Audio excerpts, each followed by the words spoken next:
While wine drunk with her friends, she said, I could do so much better than him. Marriage? No thanks.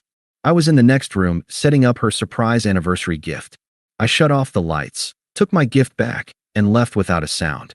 The next day, one of her friends DM'd me. She's been crying since last night. You did the right thing. Hey viewers, before we move on to the video, please make sure to subscribe to the channel and hit the like button if you want to see more stories like this. Thanks. The box in my hand felt heavier than it actually was. Inside sat a custom-designed platinum band with 3 diamonds, one for our past, one for our present, and the largest one for the future I thought we were building. Beside it, tucked into my jacket pocket, were 2 first-class tickets to the Amalfi Coast. It was our 5th anniversary. 5 years of building, saving, and grinding. I had left work 3 hours early, telling my secretary I had a family emergency, which was technically true if you consider surprising your wife an emergency of the heart. I parked my car, a sensible, paid-off sedan, down the street so Elena wouldn't see it in the driveway. I wanted the element of total surprise. I wanted to walk in, see her face light up, and finally give her the luxury she always hinted she deserved. I let myself in through the back door of the house I paid the mortgage on. It was a Tuesday, which meant wine night. Usually, I'd make myself scarce on Tuesdays, staying late at the office or hitting the gym so Elena and her circle could vent about work, life, and whatever reality TV show they were obsessed with. But today was different. Today was the anniversary. The house was dim, lit only by the expensive candles I'd bought her last Christmas. I could hear them in the living room, the clinking of glass, the raucous laughter, the distinct sound of inhibitions dissolving in Pinot Grigio. I crept through the kitchen, smiling like an idiot. I was about to walk into the hallway when I heard my name. Mark? Oh please. Mark isn't going to care if I'm late tonight. Elena's voice floated through the air. It wasn't affectionate. It was dismissive, a tone I'd heard her use with telemarketers, not her husband. He's probably still at that soul-sucking office crunching numbers, her friend Jessica cackled. Jessica was single, perpetually in a complicated situation with a married man, and generally miserable. God, how do you deal with it, Elena? He's so vanilla. I froze. My hand tightened around the velvet box. I waited for Elena to defend me. I waited for her to say, he works hard for us, or he's the most loyal man I know. Instead, I heard the sound of wine being poured. Vanilla is putting it kindly, Jess, Elena said, and the slur in her voice told me she was already 2 bottles deep. Mark is safe. He's a Honda Civic. Reliable. Gets you from A to B, doesn't break down. Safe is good though, right? This was Sarah. Sarah was the quiet one, the only one in the group who seemed to have a moral compass. He loves you, Elle. He bought you that car. He pays for everything. Sarah, sweetie, stop being such a pragmatist. Elena snapped, her voice sharpening. Yes, he pays the bills. That's what husbands are for. But does he set me on fire? No. Does he walk into a room and command attention? No. He walks into a room and asks if anyone needs a coaster. The room erupted in laughter. My stomach turned to lead. I stood there in the dark hallway, the smell of her expensive perfume drifting toward me, feeling like an intruder in my own life. I need a wolf, Elena continued, her voice dropping to a conspiratorial whisper that I could hear perfectly clearly. Not a golden retriever. Look at Ryan for marketing. Now that is a man. My blood ran cold. Ryan, the guy she'd mentioned casually a few times. The work friend who helped her with presentations. Ryan, Jessica asked, sounding intrigued. The one with the jagged scar? The same, Elena purred. We had lunch today. The way he looks at me, it's primal. He makes me feel like I'm 22 again. If Ryan actually made a move, like a real move, I don't know if I'd have the willpower to say no. Honestly, I feel like I settled with Mark. I panicked because I was almost 30 and he was there, holding a ring, looking like a safe bet.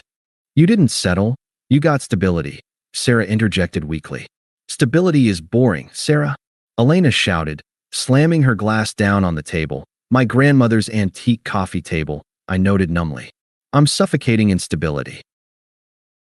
I look at Mark and I just see mediocrity. I could do so much better than him. Marriage? No thanks. If I could do it over, I'd stay single, play the field, and land a guy like Ryan who actually excites me. But now I'm stuck playing house with a man who thinks a wild night is ordering spicy Thai food. So leave him, Jessica challenged. There was a pause.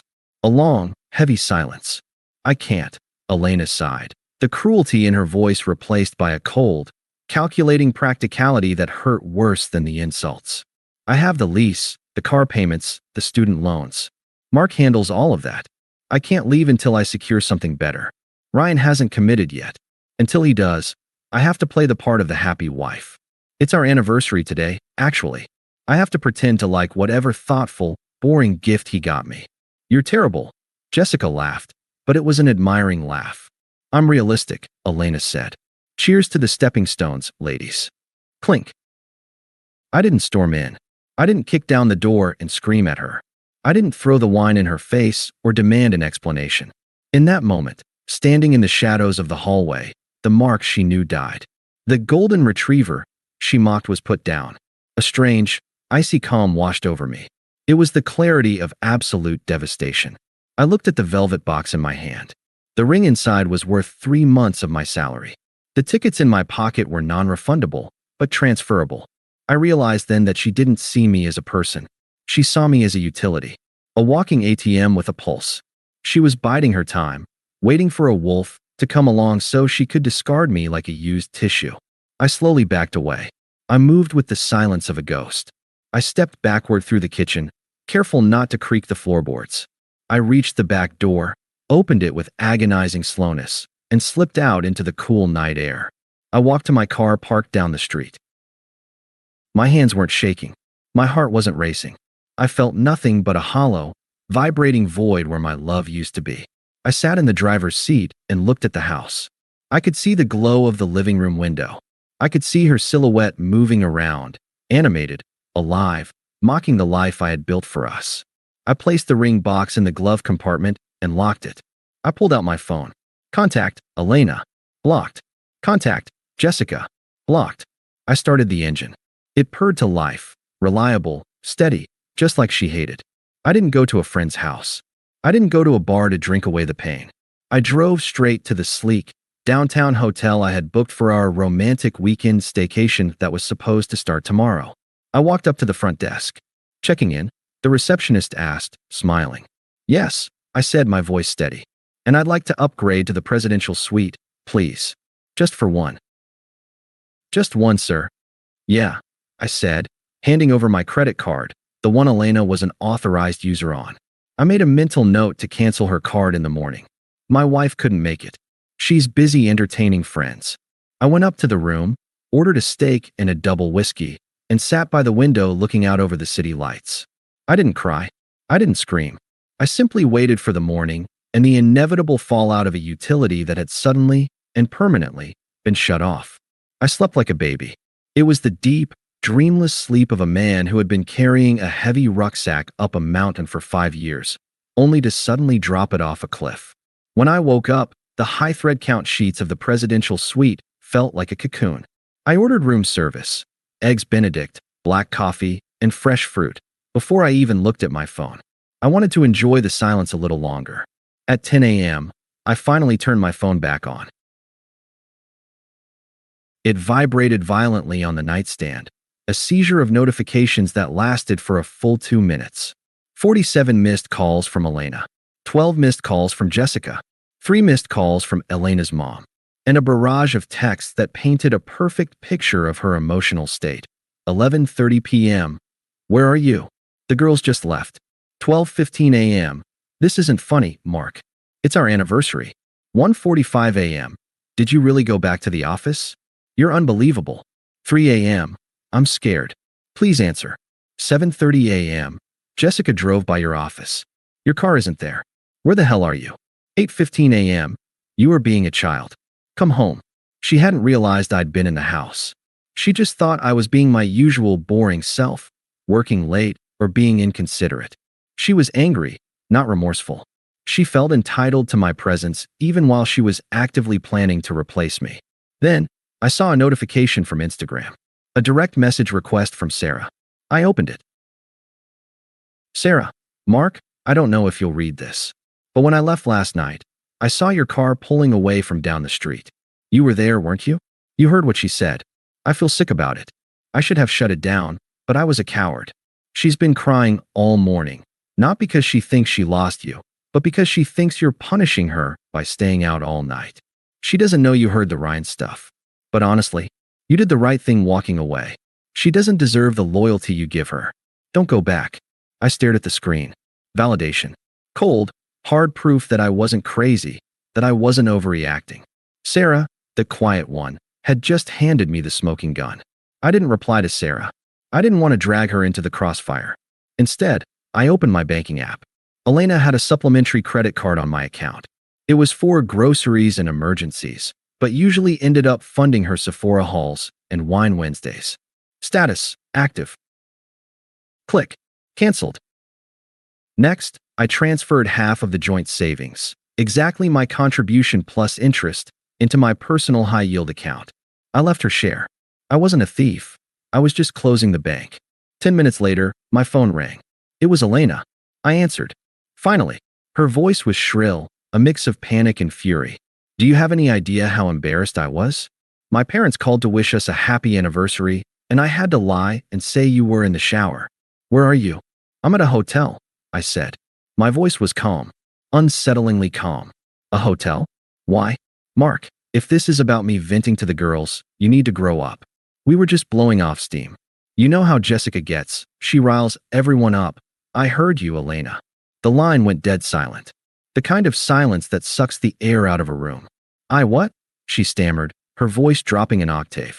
I was in the hallway. I continued, stating facts like I was reading a quarterly report. I came home early to surprise you. I had the ring. I had the tickets to Italy. And I heard you say I was a stepping stone. I heard you say you wanted a wolf. I heard you say you'd leave me for Ryan if he asked. Mark, baby, no. She started crying immediately, the weaponized tears I had seen her use to get out of speeding tickets. I was drunk. It was just talk. You know I love you. I was just trying to fit in with Jessica. It didn't mean anything. It meant everything. I said. You call me a Honda Civic. Reliable. Safe. Boring. I didn't mean it like that. I know exactly how you meant it. And you were right.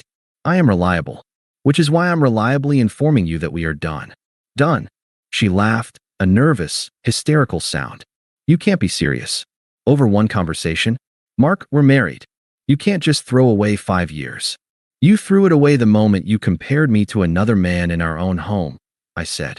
I just canceled the credit card. I'm contacting the landlord today. The lease is up in 30 days. I suggest you start packing or call Ryan. Maybe he has room in his den for a wolf. Mark, stop.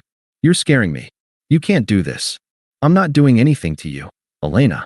I'm just removing the safety net so you can fly. I hung up. Then I blocked her number again. I stared at the phone for a second, waiting for the pain to hit. But it didn't. Instead, I felt lighter. I felt like I had just taken off a pair of shoes that were 2 sizes too small. The next 3 months were a study in cause and effect. I didn't ghost her completely. That's childish.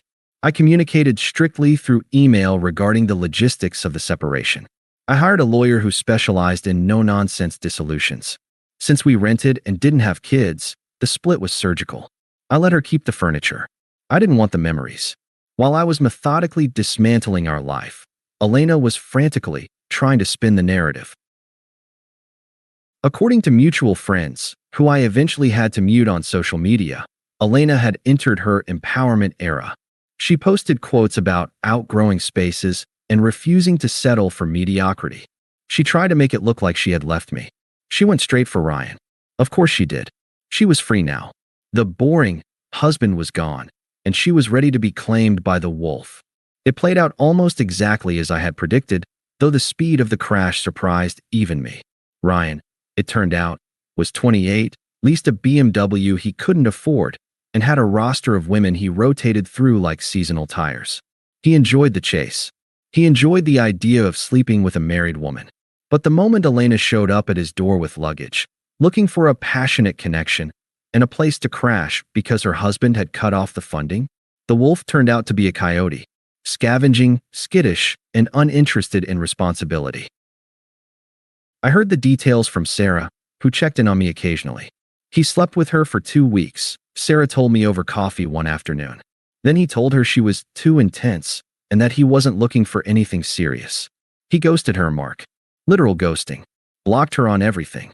That's unfortunate, I said, taking a sip of my espresso. I didn't smile. I didn't gloat. It was just a fact. Gravity pulls things down. Ryan pulls women down.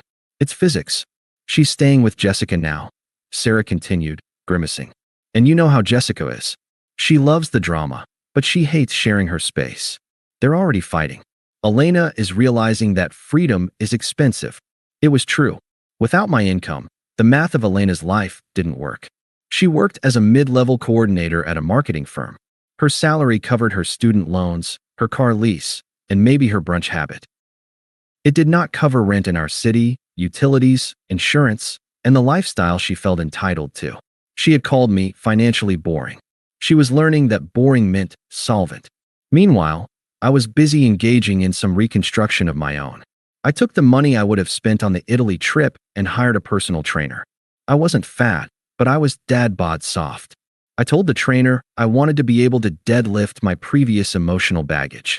I started going to the gym at 5 a.m. every day. The physical pain was grounding. It replaced the emotional dullness. Within 3 months, I had dropped 20 pounds of fat and put on 10 of muscle. My suit started fitting differently. My jawline, which had been hiding under a layer of comfort eating, reappeared. I also buried myself in work. But not the safe work Elena mocked. I took risks. I pitched a high-stakes merger strategy to the partners, a wolfish move I usually would have shied away from. They loved it. I was promoted to senior director within the quarter. Suddenly, I was making 40% more money, looking 100% better, and carrying 0% of the dead weight I had been dragging around for half a decade. I started noticing women noticing me. It was strange at first. I was used to being the invisible husband. But now, when I walked into a bar or a meeting, heads turned. I wasn't just reliable anymore. I was competent, fit, and radiated the dangerous confidence of a man who no longer needed anyone's validation. I went on a few dates. Nothing serious. Just dinner, conversation, and the realization that I wasn't vanilla. I was just with the wrong person. One night, about 5 months post-split, I was out at a rooftop lounge with a date, a pediatric surgeon named Claire. She was brilliant, funny, and beautiful. We were laughing about something stupid when my phone lit up on the table. Blocked number. I knew who it was. She had been trying to bypass the block for weeks, using different apps and friends' phones. I silenced it without breaking eye contact with Claire. X? Claire asked, raising an eyebrow. Ancient history, I said. But history has a way of repeating itself if you don't close the book. And Elena wasn't done trying to rewrite the ending. A week later, I got an email. Not from her personal account, but from her work email, sent to my work email, so I couldn't block it without IT involvement. Subject, please read. I'm sorry. Mark, I know you hate me. I know I messed up. Ryan was a mistake. I was having a midlife crisis early, I think. I let Jessica get in my head. I miss you. I miss us. I miss our home. I'm sleeping on Jessica's couch, and it smells like cat pee, and I just want my husband back. I realized that what I called boring was actually peace. Please, can we just get coffee? Just 10 minutes. I need to see you. I read it twice. The old Mark, the golden retriever, would have felt a pang of sympathy. He would have remembered her crying, remembered the good times, and thought about rescuing her. But the new Mark? The Mark who had forged himself in the fire of her betrayal? I didn't feel sympathy.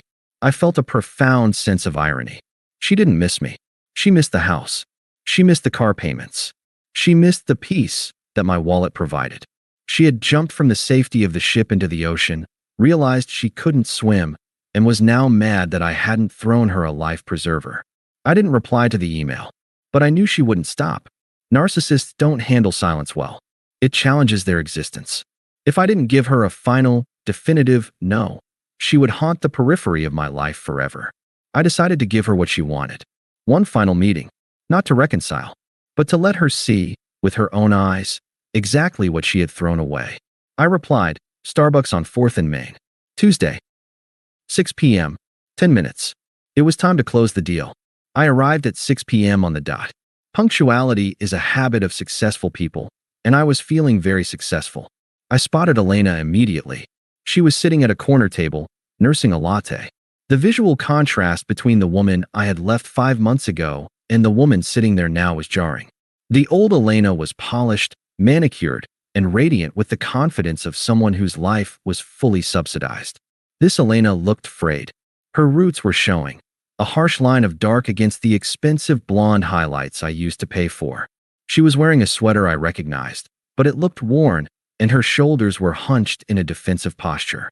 I, on the other hand, was wearing a tailored navy suit I'd bought for the board meeting that morning. I felt the kind of calm power that comes from having zero secrets and zero debts. I walked over. She looked up, and her eyes widened. "Mark," she breathed. She stood up to hug me, reaching out instinctively. I didn't move forward. I didn't open my arms. I just stood there, hands in my pockets, creating a wall of invisible glass between us. "Sit down, Elena," I said. My tone was polite, but it was the politeness you use with a stranger who is cut in line. She froze, her arms dropping awkwardly to her sides. She sat back down. I took the seat opposite her. "You look incredible," she said, her voice trembling slightly. "You've been working out? You look like you did in college." "Better, actually. I have a lot of free time now that I'm not managing a dependent," I said. She flinched. "Mark, please. Don't be like that. I know you're hurt." "I'm not hurt," I corrected her. "I'm indifferent. You asked for 10 minutes. You have 9 left." She took a shaky breath, wrapping her hands around the coffee cup as if it were the only thing anchoring her to the earth. "Okay. Look, I messed up. I know I did. I got confused. Jessica." She got in my head. She made me feel like I was missing out on life. She made me feel like our stability was a cage. But I see now that it wasn't a cage, it was a foundation. She reached across the table again, trying to find my hand. I moved mine to pick up my water. "I miss you, Mark," she continued, tears welling up in her eyes. "I miss us. I miss our Sunday mornings. I miss the way you make coffee. I miss feeling safe. He was a mistake. A stupid, reckless mistake. But people make mistakes, right? We've been together 5 years. Doesn't that mean anything? Can't we just hit reset?" I looked at her. Really looked at her. I searched for the love I used to feel. I looked for the spark that would make me want to save her. There was nothing. Just a dull recognition of a person I used to know. "You didn't miss me when you were in bed with Ryan," I said. Her face went pale. I was trying to get over you. I was hurting." "No, Elena. You weren't hurting. You were monkey branching. You thought you had a firm grip on the next branch, so you let go of me. But the branch snapped. That's the only reason we're sitting here. If Ryan had been rich and committed, you wouldn't be here. You'd be planning a wedding." "That's not true," she hissed, her sadness flashing into that familiar anger. "I love you." "You love the lifestyle," I said simply. "You're living on Jessica's couch. You're broke. You're realizing that the boring Honda Civic actually carried the entire weight of your existence, and now you have to walk." "So that's it," she snapped, her mask slipping completely. "You're just going to punish me forever? You're going to be this cold, heartless robot? I'm drowning, Mark. I can barely afford gas. I'm your wife." "Ex-wife," I said. "The papers were finalized yesterday. Your lawyer should have called you." She stared at me, her mouth slightly open. The fight drained out of her, replaced by pure terror. "You signed them?" she whispered. "I did. But I thought we could fix this." "Elena," I leaned forward slightly. "Do you remember what you said that night? The night of our anniversary?" She looked down. "I was drunk. You said, I could do so much better than him." She flinched again. "I thought about that a lot," I said. "For weeks, it ate me alive." I looked in the mirror and wondered why I wasn't enough. Why my loyalty wasn't enough. Why my love wasn't enough. I paused, letting the noise of the coffee shop fill the silence. But then I realized something. I said softly, "You were right." Her head snapped up, hope flickering in her eyes. Yes, you were right. You said you could do better. And the truth is, so could I." The hope died in her eyes, instantly replaced by shock. I realized I could do better than a partner who mocks me to her friends. I said, my voice steady and surgical. "I could do better than someone who views my loyalty as a weakness. I could do better than someone who needs a wolf to feel validated because she's too empty to validate herself." I checked my watch. "That's 10 minutes. I stood up. "Mark, wait." She scrambled up, knocking her chair back. "You can't just leave me here. I have nowhere to go. Jessica is kicking me out next week. I have nothing. I looked at her one last time. You have your freedom, Elena. You wanted to be single. You wanted passion. You wanted the unpredictability of the wolf. I buttoned my suit jacket. Now you have it. Good luck. I walked out of the Starbucks and into the crisp evening air. I didn't look back. I knew if I did, I would see her crying in the window, a portrait of consequences she never thought she'd have to pay. But looking back is for people who aren't sure where they're going. I walked a block down to where I'd valeted my car. Not the sedan. I had traded that in 2 months ago. I was driving a coupe now, sporty, fast, a little impractical. A car for a man who didn't have to worry about hauling someone else's baggage. As I waited for the valet, my phone buzzed. It was a text from Claire. Claire, surgery ran late, but I'm free. Dinner at 8? I know a place that has terrible service, but amazing wine. I smiled. Mark, perfect. I'm on my way. The valet pulled up. I tipped him $20, slid into the driver's seat, and connected my phone. The music swelled, something upbeat, something alive. As I merged into traffic, I passed the Starbucks one last time. Through the glass, I saw Elena. She was on her phone, frantically typing, probably texting Jessica, or her mother, or searching for the next Ryan to save her. She looked small. She looked irrelevant. For 5 years, I had tried to be the hero of her story. I had tried to be the rock, the provider, the safety net. And she had despised me for it. She wanted a challenge? She got one. Life, without the buffer of a good man. She wanted to do better? She was welcome to try. But as I shifted gears and accelerated onto the highway, leaving the city and her behind me, I knew the truth. She had gone looking for a wolf, only to realize too late that she had abandoned the only lion who would have ever protected her. I didn't hate her anymore. I didn't love her anymore. I just didn't think about her at all. Thanks for watching. Make sure to subscribe to the channel and hit the like button. What do you think about this story? Share it in the comments.